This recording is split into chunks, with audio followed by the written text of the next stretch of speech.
Por falar em reservas sendo titulares e titulares sendo reserva, está na hora de falar do homem, né? Que mesmo machucado figurou em cima do nosso time titular grande parte da competição.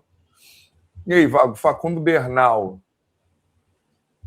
Cara, para ser o mais papum possível, a gente ficou com a sensação de que ele era o jogador que permitia, né, o time jogar.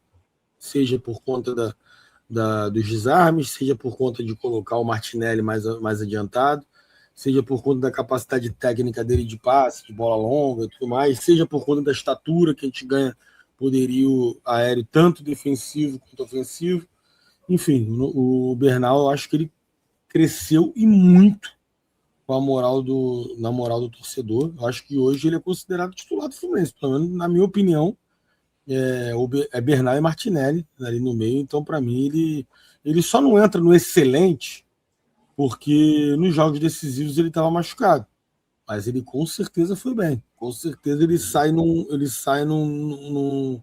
nível maior do que ele entrou nesse campeonato carioca. E aí vamos ver se isso vai se confirmar, já que ele teve a lesão e interrompeu, né, essa confirmação. Mas Bernal bem demais. Igão? Porra, cara, eu lamento diariamente da gente ter perdido o Bernal contra o Vasco e o Flamengo, sabe?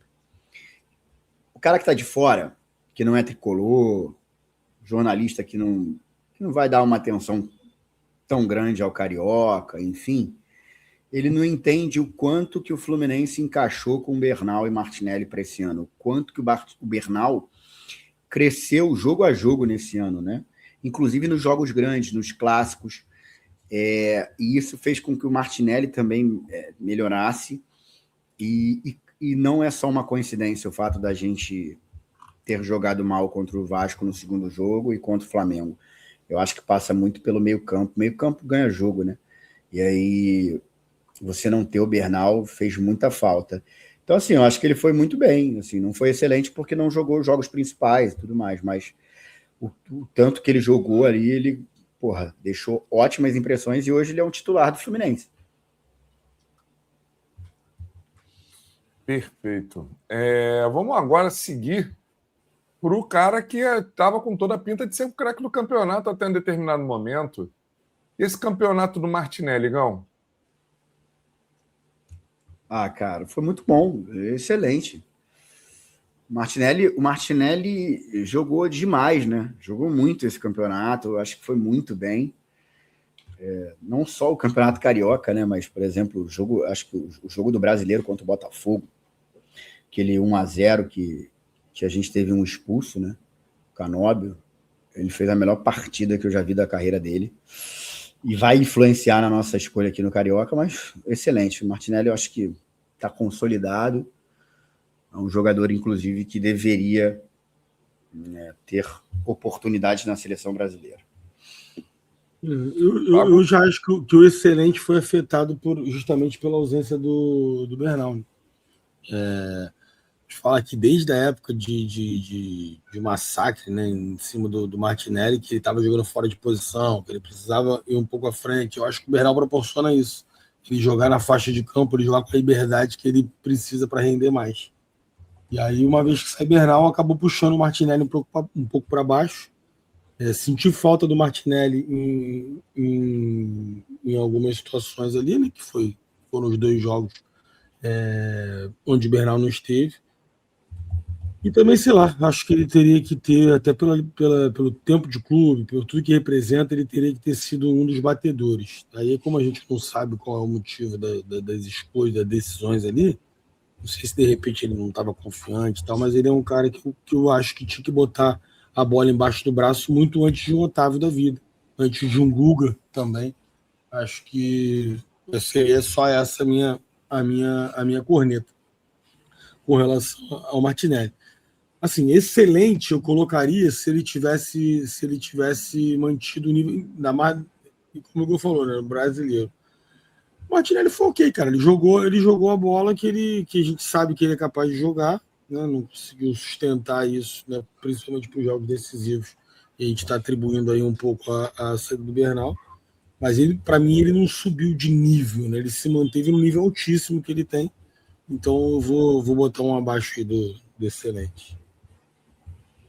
Maravilha. Vago, e o nosso anão mágico Luxo Fantástico? Cara, eu não sei explicar direito essa porra. Sempre dá merda quando eu vou falar do Lúcio Costa. Vou tentar dessa vez. Então fala com calma para a gente poder pegar o corte. Pois é. Pra poder me fuder, né? Enfim. A questão do Lúcio Acosta, cara, que é o jogador que mais me gera expectativa de fazer esse time jogar. É o jogador que eu mais espero que encontre algo diferente, que seja o cara para conseguir decidir o jogo numa bola. E eu lamento muito que ele quase conseguiu realmente fazer isso na final, né? Um dos poucos lampejos de craque ali, de quem pode decidir o jogo numa bola, num detalhe, ele conseguiu fazer. Tanto para a tabela, quanto pela passagem, quanto pela finalização, e o Rossi fez para mim a defesa do título. Né? Infelizmente, aquela defesa ali foi do título, onde se ele faz o gol, tudo que eu estarei falando aqui iria por terra, e é isso que eu quero que aconteça em algum momento. Mas, cara, para mim é um jogador diferenciado pra cacete, mostrou isso nesse jogo. O gol dele contra o Botafogo, de balão, que não. Aquilo ali foi carioca, não, né? Acho que nem lembro mais se foi carioca. Acho que foi. Foi a última rodada, acho que do Carioca, a penúltima rodada do Carioca. Pois é. Independentemente disso, aquele gol ali simboliza muito o que ele é. Contra o Flamengo também já está valendo muito, né? Não, sim, a chapada, lógico. Mas o meu ponto representa, né, tudo que esse cara pode proporcionar. E quando ele não consegue jogar em jogos importantes, eu sinto mais do que o Freitas falhar, porque a gente já espera. Eu sinto mais do que o René abaixo. Ok, ele tem um jogo de nota 5. O Lúcio, eu fico sempre contando com um jogador 9, 10, que é como eu enxergo ele. Então, faltou para mim o que eu estou esperando acontecer, que é ele decidir aquele jogo grande, aquele jogo decisivo, aquele jogo que, meu irmão... E não foi por conta dele não ter feito, não, tá? A estrela não brilhou. E é importante esse jogador para esse nível ter estrela também. Aquela bola ali tinha que entrar na defesa do Rossi. Eu tô só esperando, cara. Só esperando o puta jogo, aquele jogo da classificação, aquele jogo contra um Palmeiras na Libertadores, que ele faz chover, acaba com o jogo e é isso. Eu tô só desejando que esse dia chegue para acabar qualquer coisa. Porque o meu grande receio é esse. O meu grande receio é, nesses jogos grandes, ele conseguir ser marcado e ele acabar sendo o jogador que se esconde em decisão. Né? Eu falei isso preventivamente, e aí estou tendo que sustentar isso e sendo massacrado por aí. Mas acho que deu para entender que, para mim, é o cara que faz esse time do Fluminense funcionar. E aí, então a minha expectativa está toda nele. Então, quando ele tira uma nota 8, é abaixo do que eu queria. E quando o René tira uma nota 5, não me diz a mesma coisa. Eu fico frustrado mais com a nota 8 do René do que uma nota 5 de um René. Que é dele que eu espero.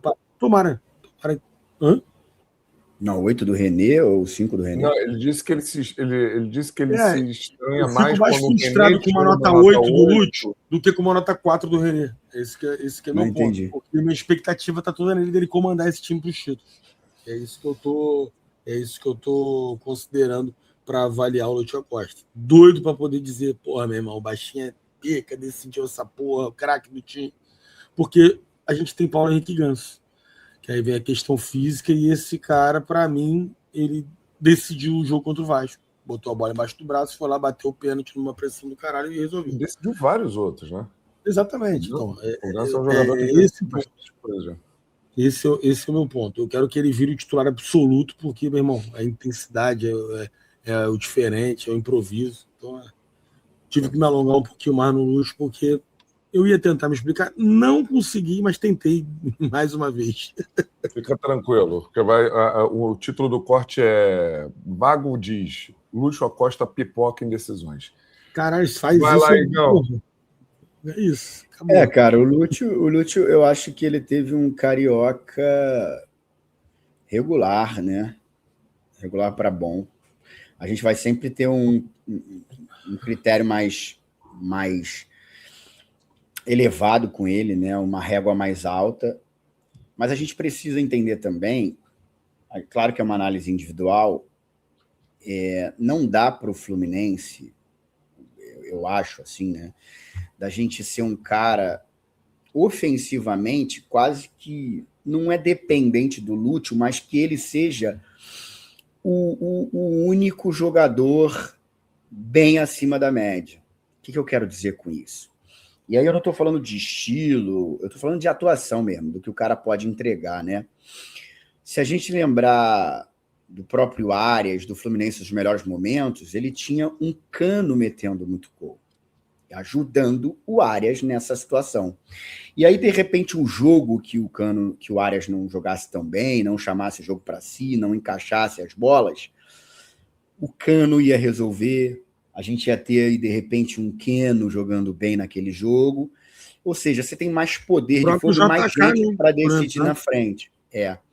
O Fluminense hoje, quando você olha o quarteto ofensivo, ele tem o Lúcio Acosta, que é o craque, a genialidade da coisa, e você tem com ele 3 coadjuvantes. Mesmo que o John Kennedy seja um cara que tenha essa qualidade, que possa ser esse cara, ele não está sendo, né? Então isso pesa muito, porque, por exemplo, se ele tem um cara para confabular com ele ali, para chamar num jogo grande, de repente ele vai levantar, ele vai subir junto de jogo, né? Isso vai ajudar. Então a gente acaba ficando dependente do Lúcio em praticamente todas as partidas, né? Então eu sinto falta de a gente ter assim mais um cara que no dia que o Lúcio talvez não esteja tão bem, ele vai meter um gol, mas não assistência do Lúcio. Que foi uma partida apagada, mas o Lúcio achou a bola pro cara, ou deu a passo pro cara e o cara achou o gol. Então, eu acho que tem muito isso no Fluminense, entendeu? Você tem Serna, Canóbio, que são jogadores importantes, jogadores extremamente voluntariosos e tudo mais, mas que na hora de chamar a responsa, não vai chamar, sabe? Esse cara geralmente é o Martinelli de segundo volante, né? Mas aí tá muito lá atrás, né? Não, mas quando ele joga de segundo volante, ele dá uma sustentação para o Lúcio, que o Lúcio não precisa ser o cara centralizado armando. É isso que eu tô querendo colocar. O Lúcio fica mais próximo do gol. Que você traz o Martinelli, o Lúcio acaba vindo também. Você vai com o Martinelli acaba indo também. Meio que empurra o Lúcio mais para frente. Ter jogadores para dividir a responsabilidade ofensiva também, muitas das vezes, que é o que eu acho. E complemento com 2 paradas aí, né? O lance que mais me martela a minha cabeça nessa final foi justamente a jogada onde ele faz a tabela com o JK, dá-lhe uma bela de uma tapa e o Rossi defende.